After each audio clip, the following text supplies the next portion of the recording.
আজকের ভিডিওতে আমি শেয়ার করব বাণীপুর লোক উৎসব 2025-26 গিয়ে আমি কি করলাম আর কি দেখলাম সবটাই তোমাদের সঙ্গে শেয়ার করব। প্রথমেই এন্ট্রান্স থেকে ঢুকে আমরা যে দেখতে পেলাম মূল মঞ্চ, এটি কেন পশ্চিমবঙ্গের দ্বিতীয় বৃহত্তম মেলা সেটা ভিড় দেখেই মোটামুটি এর ধারণা স্পষ্ট। তারপরে আমরা পৌঁছে গিয়েছিলাম চারুকলা বিভাগে, আর এখানে যেতেই মোটামুটি বিভিন্ন আর্টিস্টের হাতের জাদু দেখে মোটামুটি আমি জাস্ট ছিটকে গেছিলাম। মানুষ কি নিদারুণভাবে তার হাতের কারুকার্য রং তুলির মধ্যে তুলে ধরে। আর নাটক মঞ্চে মোটামুটি এখানে ছিল, যেহেতু আমরা দিনের বেলা গিয়েছিলাম সেহেতু তখন নাটক কোনোভাবেই শুরু হয়নি, জাস্ট সেজে উঠেছিল। আর এখানে বিভিন্ন শিল্পীর শিল্পকর্ম দেখার জন্য কি পরিমাণ ভিড় জমেছে সেটা দিনের বেলা থেকে স্পষ্ট। আর রাত হলে কি পরিমাণ ভিড় হবে একটা ধারণা করতে পারো। আর বারবারই আমি আসছিলাম এই চারুকলা বিভাগে, এখানকার পরিবেশ এক অন্য রকমের ভাইব দিচ্ছিল।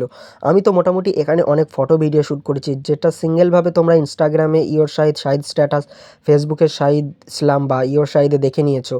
তো এখানকার বিভিন্ন স্কুলের থেকে এসেছিল ছাত্রছাত্রীরা, তারা তাদের বিভিন্ন হাতের তৈরি প্রজেক্ট তুলে ধরেছিল এই মেলার মধ্যে দিয়ে। আমার মনে এটি খুবই একটা ভালো উদ্যোগ।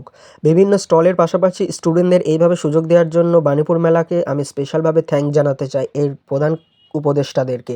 আর তাতেও বড় কথা, এই ছাত্রছাত্রীদেরকে নতুনভাবে সুযোগ করে দেওয়ার জন্য, তাদের প্রতিভা তুলে ধরার জন্য অনেক থ্যাঙ্কফুল আমি বাণীপুর মেলার উপদেষ্টাদের কাছে। আর এখানে ছিল বিভিন্ন ওষুধি গুণ, বিভিন্ন খাবারের উপকারিতা, বিভিন্ন সবুজ শাকসবজির উপকারিতা, কোন ফল আমাদের শরীরে কি কাজে আসে, আর ছিল হাতের তৈরি নিদারুণ কিছু। আর এই সকল দেখতে দেখতে আমাদের পেয়ে গিয়েছিল খিদে, তো আমরা আর বেশি দেরি করলাম না, নিয়ে নিয়েছিলাম 2 প্লেট মোমো, চিকেন মোমো নিয়েছিলাম। টেস্ট এক্সপ্রেশন দেখেই বুঝতে পারবে, এটা সিঙ্গেল ভিডিও আপলোড করা আছে।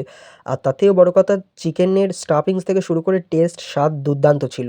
আর ছিল শান্তিনিকেতন পৌষ মেলার কিছু কালেকটিভ। তারপরই চোখে পড়লো আমার এই স্টলগুলি, মোটামুটি খুবই সুন্দর, খুবই দুর্দান্ত হাতের জাদুতে জামাকাপড়গুলো সেজে উঠেছিল নতুনভাবে। আর গাছের এই কারুকার্যগুলোর জন্য বাণীপুর মেলাকে আমার খুবই ভালো লাগে, কারণ একটা শিল্পীর শিল্পসত্তা কোথায় কোথায় লুকিয়ে থাকে তা খুব নিদারুণভাবে তুলে ধরা হয়েছে। সত্যি কথা বলতে এই শার্টগুলো বা এই ধরনের পেইন্টিংগুলো আমার খুবই বরাবরই ভালো লাগে। স্কুল লাইফ থেকে স্যার ম্যামেদের দেখে আসতাম যে বড় হলে কিনবো, কিন্তু বড় হয়ে জানতে পারলাম যে এগুলো আমাদের ইসলাম ধর্মে কিছুটা অবৈধ, মানে বৈধতা নয় আর কি, ধার্মিক বিষয় কিছুটা পড়ে আর কি। তো তাই আর সেগুলো পড়া হয় না, তবে দেখে চোখের শান্তি লাগে এই পর্যন্ত। হয় না, প্রতিটা ধর্মে কিছু নিয়ম নীতি রিচুয়ালস বা কিছু নিয়মকানুন থাকে যেগুলো একেবারে মেনে চলা খুবই বৈধমূলক, বা সেগুলো মেনে চলা উচিত আর কি। না মানলে হয়তো সেগুলো সমাজের চোখে দৃষ্টিকটুর লাগে। তো আমি পছন্দ থাকলেও নিতে পারলাম না, এটা আমার দুঃখ।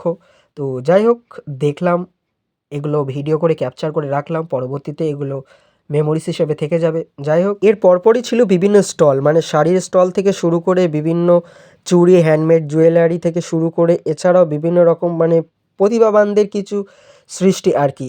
তার মধ্যে ছিল এই পেইন্টিং, এই কালেকশানটা খুবই দুর্দান্ত কালেকশান কিছু ছিল এই কাকুর এখানে।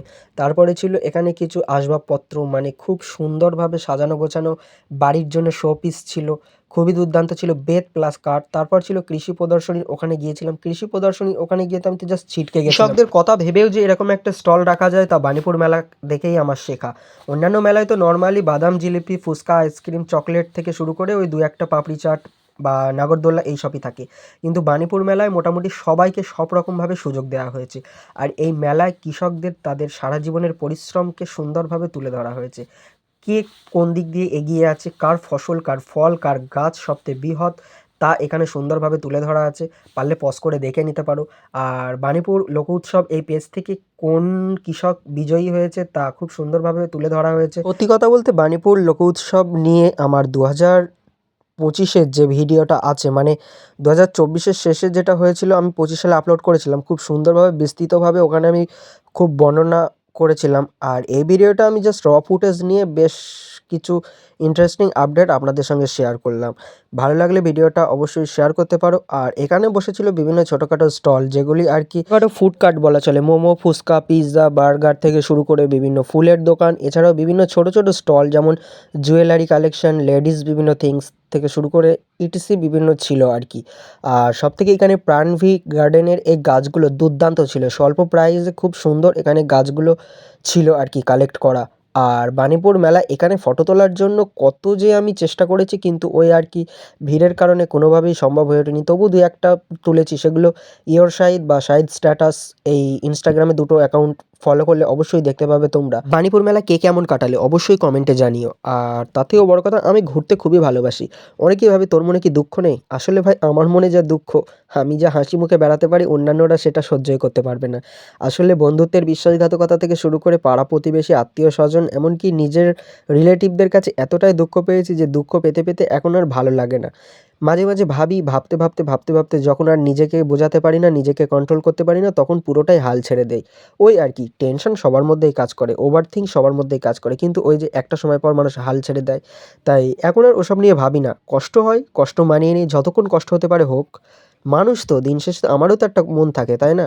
তো দেখা হচ্ছে নেক্সট ভিডিওতে, ততক্ষণের জন্য বাই।